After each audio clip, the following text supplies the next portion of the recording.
हाल ही में हुए चर्चित सड़क हादसे के मामले में मृतक के परिजन ने क्लेम के लिए कोर्ट का दरवाजा खटखटाया है।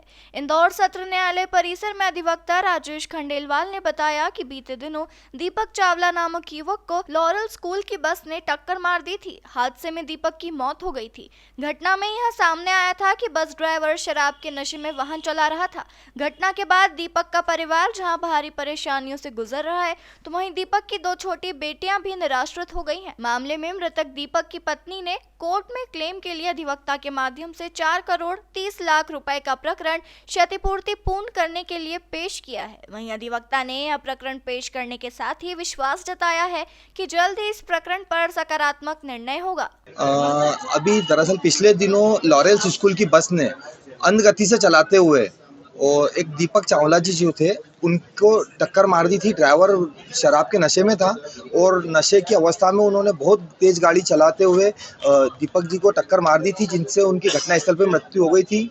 बस का मालिक जो लॉरेंस स्कूल की बस थी तथा वो बजाज अलियांज इंश्योरेंस कंपनी से बीमित थी। जो मृतक दीपक जी थे उनके परिजनों ने माननीय न्यायालय के समक्ष मेरे माध्यम से क्लेम क्षतिपूर्ति प्रकरण हमने प्रस्तुत किया है। उनके परिवार में उनकी पत्नी, 2 छोटी बेटियां हैं, माता पिता हैं और छोटे ब्रदर ने हमारे माध्यम से प्रकरण प्रस्तुत किया है। जो दीपक जी थे इनकी खुद की स्वयं की होटल के व्यवसायी थे ये, और तंदूरी जायका के नाम से इनकी होटल थी।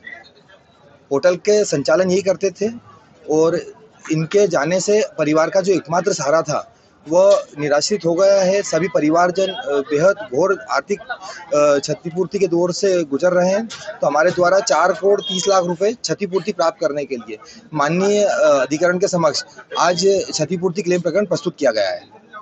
सर, क्या देखते हैं ऐसे मामलों में कितने समय की हियरिंग लगती है और आप किस तरह से सुनते हैं? मोटे तौर पे मान के चलिए 1 साल से 1.5 साल का समय लगता है पूरे प्रकरण की हियरिंग में। इस प्रकरण में महत्वपूर्ण चीज़ है कि उनकी दोनों बेटियां हैं जो बहुत ही छोटी हैं, एक 10 साल की, एक 3 साल की बेटी है, और उनके परिवार में दीपक जी के अलावा कोई भी कमाने वाला सदस्य नहीं है। इस प्रकार हमने सभी आय की मदों में आश्रिता की हानि के रूप में सभी मदों को जोड़कर हमने 4 करोड़ 30 लाख रुपए क्षतिपूर्ति मांगने का क्षतिपूर्ति प्रकरण माननीय न्यायालय के समक्ष प्रस्तुत किया है।